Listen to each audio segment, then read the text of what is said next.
நண்பர்கள் அனைவருக்கும் வணக்கம். இன்னைக்கு இந்த காணொலியில ஒரு அழகான கதையை தான் நான் உங்களுக்காக கொண்டு வந்திருக்கேன். அருண் அப்படின்ற ஒரு இளைஞர் இருக்கான். மீன் விற்கிறத தான் வேலையா பார்த்துட்டு இருக்கான். இவனை ஒரு பணக்கார பெண்ணு மனம் முடிக்கிறாங்க. இவனுமே அவங்கள மனம் முடிக்கிறான். இதுக்கு பின்னாடி என்ன காரணம் அப்படின்றத பத்தி தான் இந்த கதையில நம்ம தெளிவா பார்க்க போறோம்.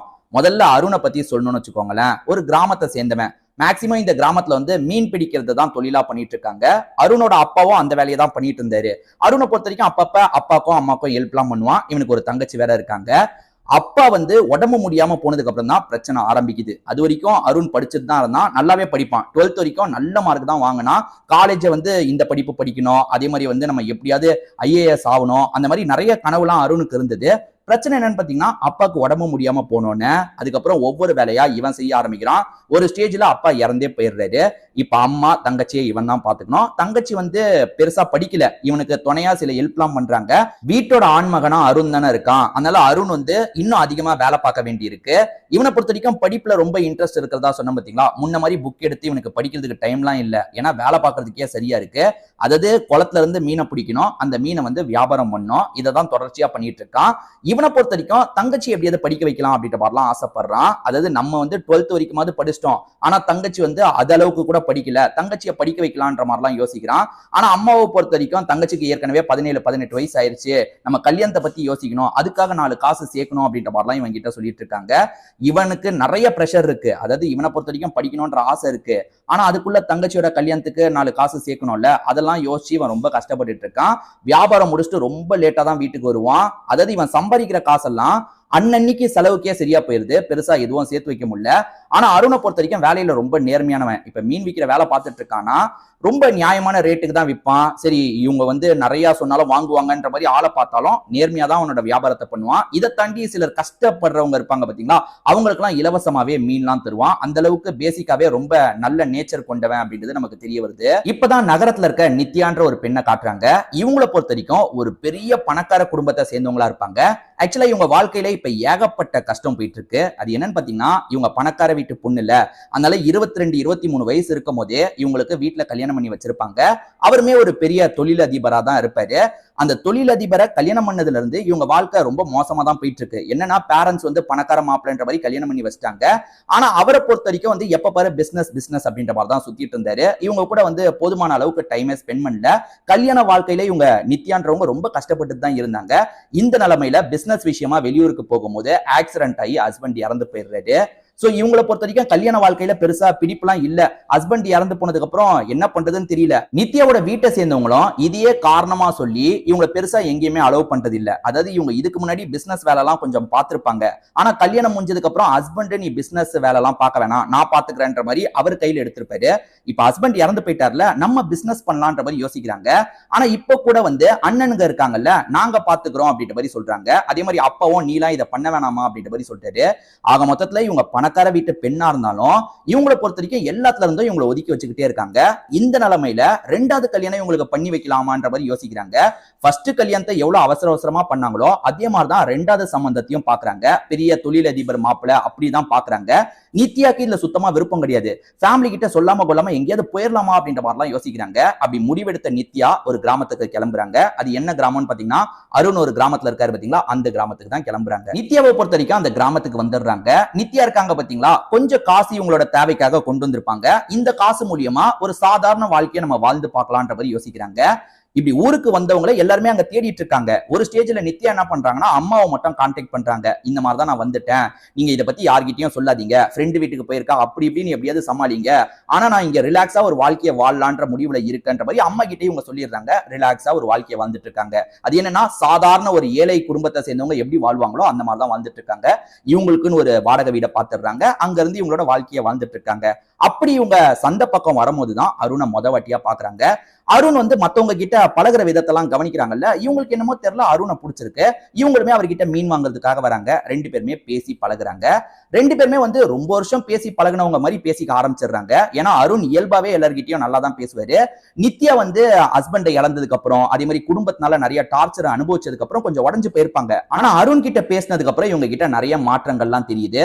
இப்ப முன்ன மாதிரி சிரிக்க ஆரம்பிச்சிட்டாங்க. அதாவது காலேஜ் டைம் அதே மாதிரி வந்து இவங்க தொழிலதிபரா இருந்தாங்கல்ல அந்த டைம் சிரிக்கிற மாதிரி இப்ப சிரிக்கிறாங்க. நம்ம கடைசியா எப்ப சிரிச்சோன்றதையே நித்யா மறந்திருப்பாங்க. இப்ப அருண் கிட்ட பேசும்போது இவங்களுக்கு சிரிப்புலாம் வருது. இதனால இவங்க என்ன பண்றாங்கன்னா அடிக்கடி அருணோட கடைக்கு போனா என்ன, அதாவது மீன் வாங்குற மாதிரி அருணோட கடைக்கு போலாம், அருண் கிட்ட பேசலான்ற மாதிரி பேசுறாங்க. அப்படி பேசும்போதுதான் அவரை பத்தியும் தெரிய வருது. அவரை பொறுத்த வரைக்கும் குடும்ப சூழல்னாலதான் மீன் விக்கிற வேலைக்கு தள்ளப்பட்டுட்டாரு. அவரை பொறுத்த வரைக்கும் இன்னும் நிறைய சாதிக்கணும்ன்ற மாதிரி ஆசைலாம் இருக்கு பாத்தீங்களா, அதை பத்தி எல்லாம் இவங்க கிட்ட ஷேர் பண்றாரு. இவங்க உரிமையா பேசுறாங்கன்றதுக்காக இவரும் எல்லா விஷயத்தையும் ஷேர் பண்றாரு. இப்படியே ரெண்டு பேருமே நண்பர்களா மாறுறாங்க. அதாவது அவர் வியாபாரத்தை முடிச்சு கொஞ்சம் டைம் கிடைக்கும் பாத்தீங்களா, அந்த டைம் இவங்க கூட வெளியெல்லாம் வராரு. இவங்க ரெண்டு பேருமே சேர்ந்து பொருள்லாம் வாங்கிட்டு இருக்காங்க. போக போக இவங்களுக்குள்ள ஒரு நட்பெல்லாம் ஏற்படுது.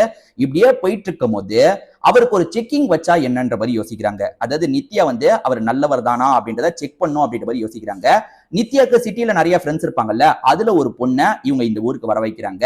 அதாவது இவங்க அருண் கிட்ட பழகிட்டு இருக்காங்கல்ல, அதை பத்திலாம் அந்த ஃப்ரெண்டு கிட்ட சொல்றாங்க. நித்யா அவங்களோட ஃப்ரெண்டு கிட்ட என்ன சொல்றாங்கன்னா, அவன் நேர்மையை செக் பண்ணும், அவன் நல்லவனான்றதை செக் பண்ணும். ஏன்னா ரெண்டாதான் நான் அவனை கல்யாணம் பண்றதுன்னா நான் சரியான முடிவை எடுத்தன்ற மாதிரி இருக்கணும், தப்பான முடிவை எடுத்தன்ற மாதிரி இருக்கக்கூடாது. அதுக்காக நான் சொல்றதை மட்டும் பண்றியான்னு ஃப்ரெண்டு கிட்ட கேட்கறாங்க. ஃப்ரெண்டுமே வந்து என்ன விஷயம் நீ தெளிவா சொல்லுன்னும் போது இவங்க பிளான் என்னன்றத சொல்றாங்க. மறுநாள் அந்த ஃப்ரெண்ட் இருக்காங்க பாத்தீங்களா, கஸ்டமர் மாதிரி அருணோட கடைக்கு வராங்க. அப்படி அருணோட கடைக்கு வந்தவங்க கொஞ்சம் அவங்கிட்ட வந்து செடியூஸ் பண்ற மாதிரிலாம் பேசிட்டு இருக்காங்க. அதாவது கொஞ்சம் அவங்கிட்ட வந்து வில்லங்கமா பேசிட்டு இருக்காங்க. என்ன இந்த லேடி இப்படி பேசுறாங்கன்ற மாதிரி அவனுமே ரொம்ப சங்கடப்பட்டுட்டு இருக்கான். ஒரு ஸ்டேஜ்ல இந்த லேடி இருக்காங்கல்ல, என் கூட நீ ஒன்னா இருக்கணும், அதுக்காக நான் இவ்வளவு காசு தரேன், 5 லட்சம் ரூபாய் வரைக்கும் தரேன், நீ வந்து ரொம்ப வறுமையில இருக்கல்ல, அந்த காசு உனக்கு யூஸ் ஆகும் அப்படின்ற மாதிரிலாம் பேசிட்டு இருக்காங்க. அதை கேட்கிற அருண் ரொம்ப ஷாக் ஆயிடுறான். என்ன இந்த லேடி இப்படி பேசிட்டு இருக்காங்கன்ற மாதிரி கோவப்படுறான். இந்த மாதிரிலாம் என்கிட்ட பேசுறத வச்சுக்காதீங்க, நீங்க முதல்ல இங்க இருந்து கிளம்புங்கன்ற மாதிரி சத்தம் போடுறான். ஆக மொத்தத்துல நித்யா இந்த மாதிரி டெஸ்ட் வச்சிருக்காங்க. யாருக்கு? அருணுக்கு இந்த மாதிரி டெஸ்ட் வச்சிருக்காங்க. அருணுக்கு இதெல்லாம் தெரியாதுல்ல, இந்த லேடி சாதாரணமா வந்து இப்படி பேசுறாங்க போலன்ற மாதிரி மூஞ்ச காமிச்சு அனுப்பி விட்டுறான். இந்த ஃப்ரெண்டுமே வந்து நித்யா கிட்ட நடந்த விஷயத்தெல்லாம் சொல்றாங்க. நித்யாவோட ஃப்ரெண்டு நடந்த விஷயத்தெல்லாம் நித்யா கிட்ட சொன்னாங்கல்ல, கேட்கிற நித்யாக்கு ரொம்ப சந்தோஷமா இருக்கு. அப்ப நம்ம இவன் கிட்ட ப்ரொபோஸ் பண்ணி இவன் லவ்வை ஏத்துக்கிட்டா நம்ம லைஃப் நல்லா இருக்கும் போல அப்படின்ற மாதிரிலாம் யோசிக்கிறாங்க. அதே சமயம் இப்போதைக்கு நம்ம அடையாளத்தை அருண் கிட்ட சொல்ல வேணாம், மறைச்சே வச்சிருப்போம் அப்படின்ற மாதிரிலாம் யோசிக்க ஆரம்பிக்கிறாங்க. ஒரு ஸ்டேஜ்ல இவங்க என்ன பண்றாங்கன்னா இந்த கிராமத்தை விட்டும் போயிடுறாங்க. அதாவது வேற ஒரு பிளானோட இந்த கிராமத்தை விட்டும் போயிடுறாங்க. அருணை பொறுத்த வரைக்கும் அடிக்கடி வருவாங்களே, அவங்க வரது இல்லையே அப்படின்ற மாதிரிலாம் யோசிக்கிறான். அருண் ஏற்கனவே இவங்க கிட்ட பேசும்போது சொல்லியிருப்பான், என்னன்னா நான் நிறைய வேலைக்காக அப்ளை பண்ணிக்கிட்டே இருக்கேன், எந்த வேலையும் எனக்கு கிடைக்க மாட்டேங்குது அப்படின்ற மாதிரி சொல்லியிருப்பான். அப்ப இவங்க என்ன சொல்லியிருப்பாங்கன்னா இந்த கம்பெனில எல்லாம் வேணா அப்ளை பண்ணுன்ற மாதிரி சொல்லியிருப்பாங்க. அதுல இவங்க கம்பெனியும் ஒன்னா இருக்கும், அப்படி அப்ளை பண்ணுன்ற மாதிரி சொல்லியிருப்பாங்க. இவனுமே அப்ளை பண்ணா என்னன்ற மாதிரி ஒவ்வொரு கம்பெனியா அப்ளை பண்ணும்போது இந்த கம்பெனியும் அப்ளை பண்ணிருப்பான். இவங்க வந்து இவங்க கம்பெனி தான் மட்டும் தந்திருக்க மாட்டாங்க, ஒரு 4-5 கம்பெனி தான் தந்திருப்பாங்க. அப்படி அப்ளை பண்ணும்போது இவங்க கம்பெனில இன்டர்வியூ வந்து வாங்கன்ற மாதிரி கூப்பிடுறாங்க. அதாவது வேணும்ட்டே நித்யா பிளான் பண்ணி தான் இப்படி கூப்பிடுறாங்க போல. இவனை பொறுத்த வரைக்கும் பெரிய கம்பெனில இருந்து ஆஃபர் கிடைச்சிருக்கு, நம்ம போலான்ற மாதிரி யோசிக்கிறான். இதுக்கு நடுவுல இவன் வந்து தனிப்பட்ட முறையிலேயே படிப்பை முடிச்சிருப்பான். அதாவது வீட்டுல இருந்து படிப்பாங்க பாத்தீங்களா, அந்த மாதிரி படிப்பை முடிச்சிருப்பான். சர்டிபிகேட்லாம் இவன் வச்சிருக்கான். இன்டர்வியூ அட்டென்ட் பண்றதுக்கு போலான்ற மாதிரி வரான். அப்படி போகும்போதுதான் அந்த இடத்துல நித்யா உட்காந்துட்டு இருக்கிறது இவனுக்கு தெரியுது. இவன் பயங்கரமா ஷாக் ஆயிடுறான். என்ன நீங்க உட்காந்துட்டு இருக்கீங்க அப்படின்ற மாதிரிலாம் கேட்கிறான். ஆமா, நான் கிராமத்தை சேர்ந்த சாதாரண பொண்ணு கிடையாது, இந்த மாதிரி நான் ஒரு தொழிலதிபர் தான் அப்படின்ற மாதிரி எல்லா விஷயத்தையும் சொல்றாங்க. இதை எதுக்காக இவங்க மறைச்சாங்க அப்படின்ற மாதிரிலாம் இவன் யோசிக்கிறான். அடுத்தடுத்து நித்யா வந்து ஒவ்வொரு விஷயமா ரிவீல் பண்றாங்க. அது என்னன்னா இவங்களோட கல்யாண வாழ்க்கை ரொம்ப மோசமா போனதாகவும், ஹஸ்பண்ட் இறந்ததுக்கு அப்புறம் இவங்க விதவையா மாறினாங்க பாத்தீங்களா, அதை பத்தி எல்லாம் சொல்லிட்டு இருக்காங்க. எனக்கு உன்னை பிடிக்கும், உனக்குமே என்ன பிடிக்கும்ன்ற மாதிரி நம்பிக்கை இருக்கு, அதனால தான் உன்கிட்ட எல்லாத்தையும் சொல்லலாம்னு முடிவு பண்ணிட்டேன், நான் ஒரு விதவை தான், இதை தாண்டி நீ நல்லவனான்னு செக் பண்றதுக்காக நான் ஒரு டெஸ்டும் வச்சேன்ற மாதிரி இவங்க செக் பண்ணாங்க பாத்தீங்களா ஃப்ரெண்டு மூலியமா, அதை பத்தி எல்லாம் சொல்லிடுறாங்க. இதை கேட்கிறவன் பயங்கரமா டென்ஷன் ஆயிடுறான். நீங்க விதவைன்றது எனக்கு பிரச்சனை கிடையாது, நீங்க என்ன டெஸ்ட் பண்ணதை மட்டும் என்னால ஏத்துக்கவே முடியாதுன்ற மாதிரி அருண் சொல்றான். ஆனா ஒரு ஸ்டேஜ்ல நீ இன்டர்வியூல சரியா தான் அட்டென்ட் பண்ண, அதனால உனக்கு நான் வேலை தந்துதான் ஆகணும், இந்த வேலையை மட்டும் நீ மறுக்காத அப்படின்ற மாதிரி சொல்றாங்க. அருண்மே ஆமா நம்ம நல்லா பர்ஃபார்ம் பண்ணோம், அதுக்காக நமக்கு கிடைச்ச வேலையா எடுத்துக்கலாம், இந்த வேலையில ஜாயின் பண்ணலாம் அப்படின்ற மாதிரி யோசிக்கிறான்.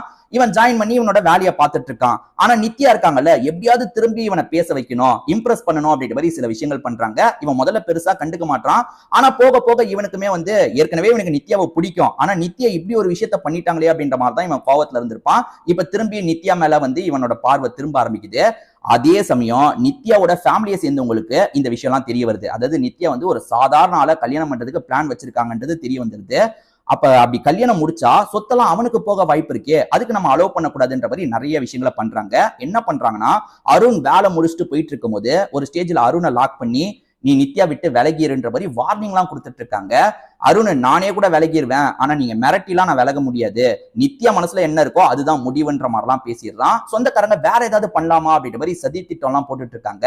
இந்த விஷயத்த நித்யாவே பாத்துடுறாங்க. இந்த மாதிரிலாம் நீங்க பண்ணாதீங்க, நான் கல்யாணம் பண்ணிக்கிட்டா அவனை தான் கல்யாணம் பண்ணிப்பேன், என் லைஃப் நல்லா இருக்கணும்னு நீங்க நினைச்சீங்கன்னா எங்க 2 பேருக்கு கல்யாணத்தை பண்ணி வைங்க அப்படின்ற மாதிரிலாம் கேட்கறாங்க. அருணுக்குமே கொஞ்சம் கொஞ்சமா பிடிக்க ஆரம்பிச்சிருச்சுல. இப்ப நித்யாவும் நான் இன்னைக்கு பண்ணது தப்பு தான், அந்த விஷயத்த நான் பண்ணிருக்க கூடாது, நான் வந்து 2வது வாட்டி தப்பு பண்ணிடக்கூடாது, லைஃப்ல வந்து ஒரு தப்பானவங்க கிட்ட போயிடக்கூடாதுன்றதுக்காக அந்த மாதிரி ஒரு டெஸ்ட் பண்ணிட்டேன், நான் பண்ணது தப்பு தான், என்ன மன்னிச்சிரு அப்படின்ற மாதிரிலாம் பேசுறாங்க. ஒரு ஸ்டேஜ்ல வந்து அருணும் மன்னிச்சிடுறாரு, ஏத்துக்கிறாரு. இவங்க 2 பேருமே கட்டி பிடிக்கிறாங்க. அதே மாதிரி ஃபேமிலியும் இப்போ ஓரளவுக்கு சமாதானம் ஆயிட்டாங்கல்ல. இவங்க 2 பேருக்கு நம்மளே கல்யாணம் பண்ணி வச்சிடலான்ற மாதிரி கல்யாணம் பண்ணி வச்சிடுறாங்க. சோ சாதாரண மீன் விக்கிற வியாபாரியா இருந்த அருண் பணக்கார ஒரு பெண்ணை திருமணம் முடிக்கிறான். இப்படிதான் அந்த திருமணம் நடந்து முடியுது. அதுக்கப்புறம் 2 பேருமே சந்தோஷமா ஒரு வாழ்க்கையை வாழ்றாங்க. இந்த கதை கண்டிப்பா உங்களுக்கு பிடிச்சிருக்கும் நம்புறேன். திரும்பி வேற ஒரு கதையில பார்க்கலாம். நன்றி.